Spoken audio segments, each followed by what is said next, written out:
hello everyone, I'm Anna, and before today I start my presentation, I got one question to ask you guys. What are you most afraid of? Think about it. Oh, no, not this question. Think about it. I give you 5 seconds and then I will ask you the answer. Okay, time's up. So, what are you most afraid of? Getting poor? Yeah. Yeah, I used to be afraid of that too. And how about you? Losing my parents. Oh, yeah, a lot of people are afraid of that. Actually, when I was preparing for my presentation, I asked my brother the same question. I said, hey bro, what are you most afraid of? He looked at me, hesitated for a few seconds, and said, dying alone. And then I was like, I looked at him like he's an idiot. Then I went to ask my best friend, Jessica. I asked her the same question, and she said, global warming. Her answer even sounds more stupid, right? And I was like, what's wrong with these two people? What the hell are these answers? Are they losing their mind? But it's not over yet. I haven't told you my answer to that question. So everyone, look at this slide. Guess, what am I most afraid of? There are 4 options here, A, B, C, D. Think about it. Make a choice.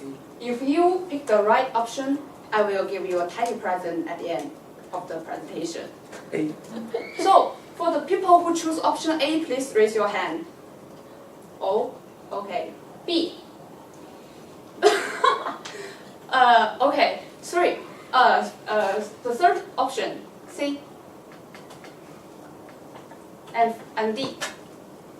Okay, here comes the answer. I'm most afraid of option B, making choice. Yeah, I see a lot of shape expression, just like my friend Jessica. When I told her that I'm most afraid of making choice, she was like this. Look at me and like I am the idiot. She said, what's wrong with you? How would that be so difficult? Just pick whatever you want and just do it. That's enough. Don't think much about it. Yeah, she's kind of person who makes decisions very quickly. But actually, I'm not that kind of person. Yeah, I'm so afraid of making choice.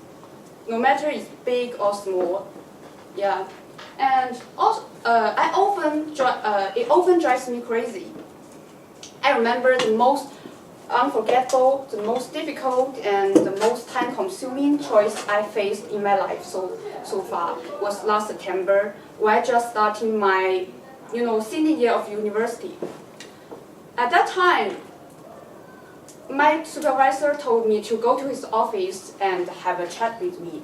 In his office, he told me, you rank second here, so you could be directly admitted to a postgraduate program in China without any examination. So he asked me whether or not I will take that opportunity or just give up. Actually, I hesitated because at the same time, I was applying for some excellent and famous overseas university like the NUS, NTU, UCL, and Hong Kong University, and something like that. So I stayed here for a long time and still can't get my final choice. Because they're both good, right? I mean, take the first one for example. If I study in China, it would, without doubt, it would be a relatively easy and stable path for me. I don't have to get out of my comfort zone, just staying here and relax. But Singapore also sounds attractive to me.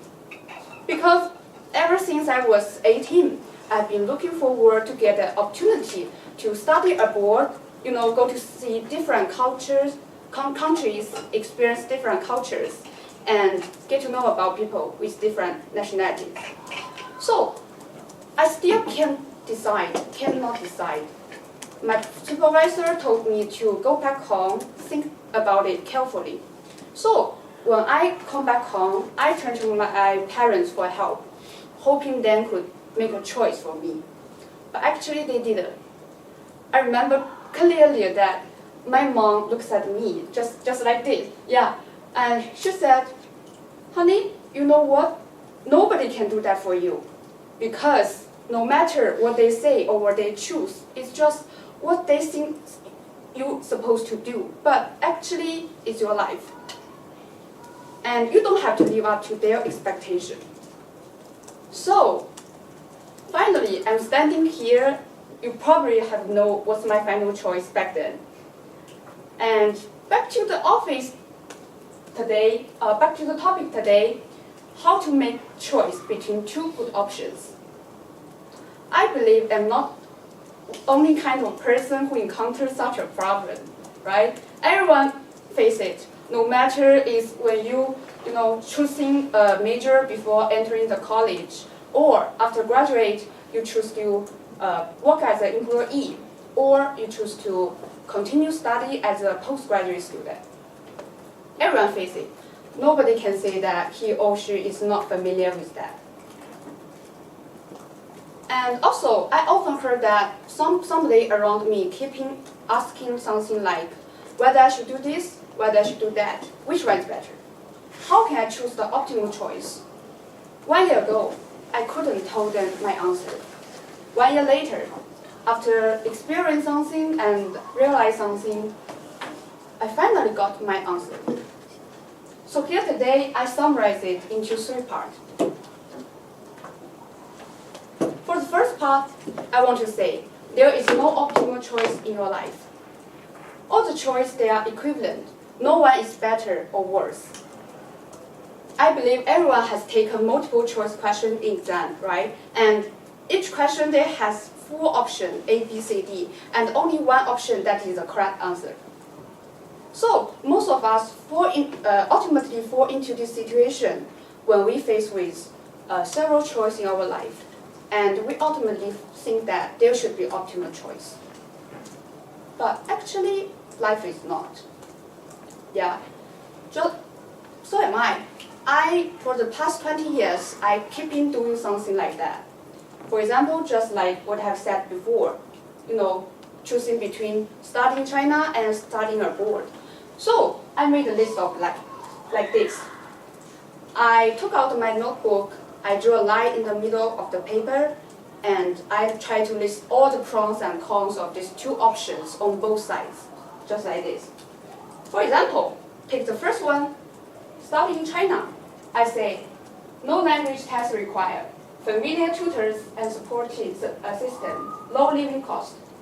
At the same time, on the other side, I said, cross-cultural experience, broader global perspective, and better professional resources. After listing the whole page like this, I still cannot get my final choice. Yeah, and it's just like the both ways on both sides of the balance. You add something here and you add something there. Finally, always keep in balance, and you still cannot decide. Until I came across a TED Talk given by Ruth Chang. She is a philosophy professor in Harvard. Yeah, and in her TED Talk, she said, in my early years, I couldn't decide between 2 options, law and philosophy, career, right?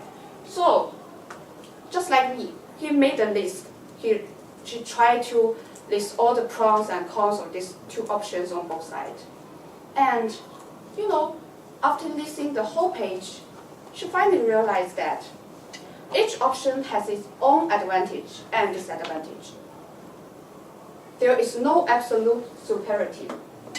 Just like tea and coffee, you can't say that tea is right or coffee is wrong. You cannot say that, which means optimal choice doesn't really exist. So, it made you realize that there is no optimal choice in your life. And we are spending a lot of time and energy trying to figure out something that doesn't really exist, because we mistakenly regard it as a multiple choice question in exam. But actually, life is not. So, then we come to the second part. Here I want to say, what really matters to our life is not how we make the optimal choice, but how we can make our choice optimal. I don't don't know how many of you guys have heard the story of William Li. Yeah, she is a Asian female sprinter. She ran 10.99 seconds and break 20 years silence of Chinese female sprinting. At the age of 18, she stopped running, and she chose to work as a restaurant supervisor in Guangdong province. So wearing uniforms and carrying plates, surrounded by the cooking fumes and loud noise. Sometimes when she passed by the playground and hearing the sounds of running shoes rubbing check like this, she felt maybe I shouldn't give up running. So, until one phone call from her coach made her decide to return to the team. She found that because she hadn't practiced for a long time, and so she starts slower than the teammate, and she don't have much endurance. Somebody even said she can never keep up anymore. But Wei Yongli didn't wasting much of her time, thinking whether or not she had made the wrong decision. Instead of that, from then on, she went to practice at 4 a.m. every day.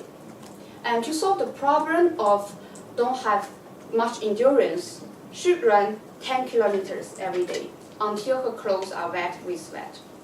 And to solve the problem of starting slow, she breaks down the starting process into 3 steps.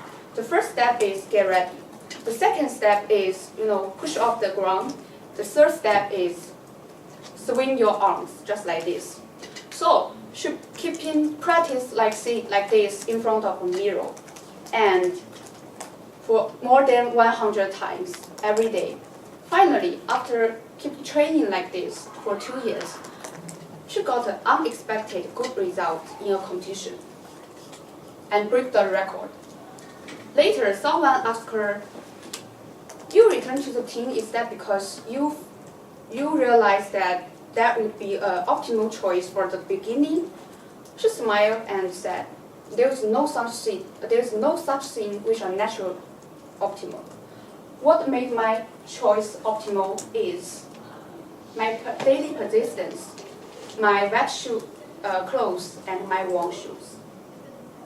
So, just like what we had said before, there is no optimal choice in our life. What really matters in our life is how we can make that choice optimal. Then we come to the third part, which is turn around in time. Just like J.K. Rowling. Yeah, I heard that before. Yeah. Before she write that book, a famous novel book called Harry Potter, everyone have read it, right? She used to be a single mom living on the government welfare. And at first, she chose to write full-time.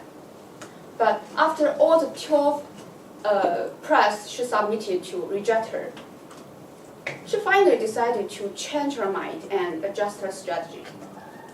So at daytime, she worked as a secretary, and at night, she revised her novel book in a cafe.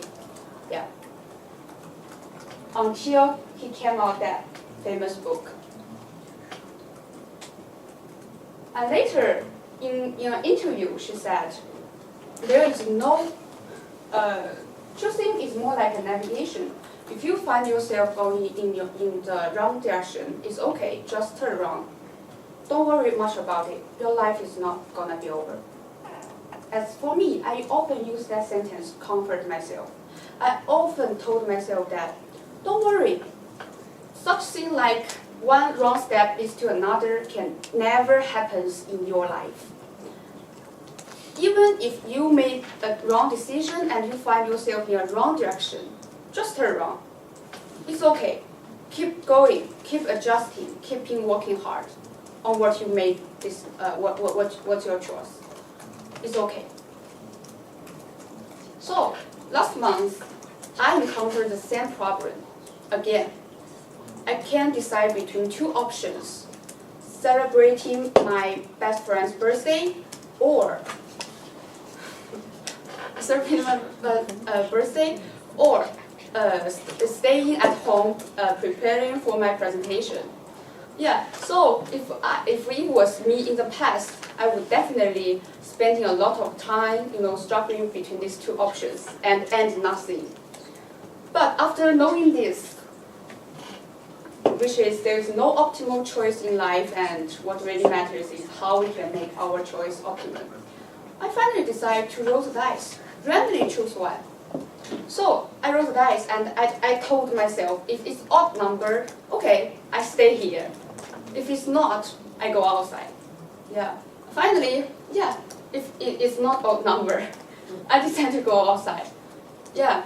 And I remember it only takes me a few minutes from making the decision to making it true. Pretty fast, I quickly go to change my clothes and put on my shoes and carry my bags and go outside. Once I found it's not odd number. Yeah. So here you can see that the final takeaway is the first one, there is no optimal choice in life. And second one is what really matters is how we can make our choice, right? The third one is turn around in time. And what you really want. Thank you.